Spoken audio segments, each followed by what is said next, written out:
ತಿರಂಗ ಧ್ವಜವನ್ನು ಹಾರಿಸಲಿಕ್ಕೆ ಭಾಳ ನನಗೆ ಸಂತೋಷ ಅನ್ನಿಸ್ತದೆ. ಆ ಸಂತೋಷದಲ್ಲಿ ನನ್ನನ್ನು ನಾನು ಪಾಲ್ಗೊಳ್ತೀನಿ ಅಂತೇಳಿ ಎಲ್ಲವೂ ಇವತ್ತು ಪ್ರತಿಯೊಬ್ಬ ಭಾಗದ ಪ್ರಜೆಯೂ ಸಹಿತ ಇವತ್ತು ತೊಡಗಿಸ್ತಕ್ಕಂಥ ಕಾರ್ಯಕ್ರಮ ವಿಶೇಷವಾಗಿ ಕಿತ್ತೂರು ನಾಡಿನಲ್ಲಿ ಎಲ್ಲವೂ ಸಹಿತ ಇವತ್ತು ಪಕ್ಷಾತೀತವಾಗಿ ಸಂಘಟನೆ ಮುಖಾಂತರ ಕಾಲೇಜ್ ವಿದ್ಯಾರ್ಥಿಗಳು ಎಲ್ಲ ರೈತಾಪಗಳು ಇವತ್ತು ತಮ್ಮನ್ನು ತಾವು ತೊಡಗಿಸ್ಕೊಂಡಿದ್ದಾರೆ.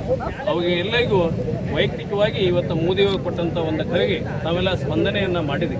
ಈ ಸ್ಪಂದನೆ ಒಂದು ಕಡೆ ದೇಶದ ಪ್ರಧಾನಮಂತ್ರಿಗಳ ಒಂದು ಸ್ಪಂದನೆ ಒಂದು ಪೂರೈಕೆ ಆದರೂ ಸಹಿತ ಭಾರತ ದೇಶದ ತಮ್ಮದೆಲ್ಲ ದೇಶದ ಅಭಿಮಾನವನ್ನು ತೋರಿಸ್ತಕ್ಕಂಥ ಕೆಲಸವನ್ನು ತಾವೆಲ್ಲ ಮಾಡಿದ್ದೀವಿ.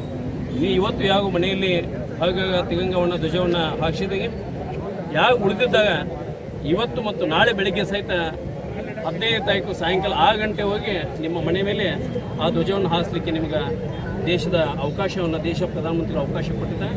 ಅದಕ್ಕೆ ಇವತ್ತು ನಾಳೆ 14:15 ಸಾಯಂಕಾಲ 6 ಗಂಟೆ ಹೋಗಿ ಒಂದು ತಿರಂಗ ಧ್ವಜವನ್ನು ಹಾರಿಸಿ 6 ಗಂಟೆಗೆ ಆ ಧ್ವಜವನ್ನು ಇಳಿಸ್ತಕ್ಕಂಥ ಕೆಲಸ ಮಾಡಿ ದೇಶದ ಧ್ವಜಕ್ಕೆ ಗೌರವವನ್ನು ಕೊಡ್ತಕ್ಕಂಥ ಕೆಲಸ ಮಾಡಬೇಕು. ಧ್ವಜವನ್ನು ಹಾರಿಸ್ತಕ್ಕಂಥ ಸಂದರ್ಭ ಭಾಳ ಸ್ವಚ್ಛವಾದಂಥ, ಭಾಳ ನೀಟವಾಗಿ, ಭಾಳ ಗೌರವಯುತವಾಗಿ ಆ ಧ್ವಜವನ್ನು ನಮ್ಮ ಮನೆಗಳ ಮೇಲೆ ಹಾರಿಸ್ತಕ್ಕಂಥ ಜವಾಬ್ದಾರಿನ ದೇಶದ ತಾಯಿಯ ಗೌರವವನ್ನು ಕಾಪಾಡ್ತಕ್ಕಂಥ ಎಲ್ಲದೂ ಒಂದು ಮಹತ್ವದಂಥ ಕಾರ್ಯ.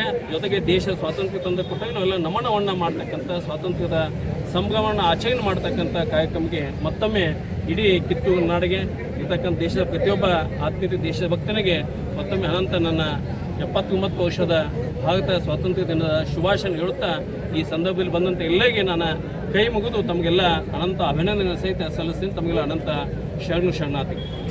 79ನೇ ಸ್ವಾತಂತ್ರ್ಯೋತ್ಸವದ ಹೊಸ್ತಿಲಲ್ಲಿ ನಿಂತಿರುವಂಥ ಭಾರತ ದೇಶದ ಪ್ರತಿಯೊಬ್ಬ ನಾಗರಿಕನಿಗೂ ಸ್ವಾತಂತ್ರ್ಯೋತ್ಸವದ ಶುಭಾಶಯಗಳನ್ನು ತಿಳಿಸ್ತಾ, ಈಗಾಗಲೇ ಮಾಂತೇಶ್ ಗೌಡರು ಹೇಳಿದ ಹಾಗೆ ಸನ್ಮಾನ್ಯ ದೇಶ ಕಂಡ ಅಪ್ರತಿಮ ನಾಯಕ ಸನ್ಮಾನ್ಯ ನರೇಂದ್ರ ಮೋದಿಜಿಯವರು ಕೊಟ್ಟಂಥ ಕರೆಗೆ ಹೋಗೊಟ್ಟು ನಮ್ಮ ಕಿತ್ತೂರು ವಿಧಾನಸಭಾ ಕ್ಷೇತ್ರದ ಪ್ರತಿಯೊಬ್ಬ ದೇಶಭಕ್ತ ನಾಗರಿಕರು ಇವತ್ತಿನ ಈ ತಿರಂಗ ಯಾತ್ರೆಯಲ್ಲಿ ಪಾಲ್ಗೊಂಡಿದ್ದಾರೆ. ಅವರಿಗೆ ನಾನು ವೈಯಕ್ತಿಕವಾಗಿ ಹಾಗೂ ನಮ್ಮ ಪಕ್ಷದ ವತಿಯಿಂದ ಧನ್ಯವಾದಗಳನ್ನು ತಿಳಿಸಲಿಕ್ಕೆ ಬಯಸ್ತೇನೆ.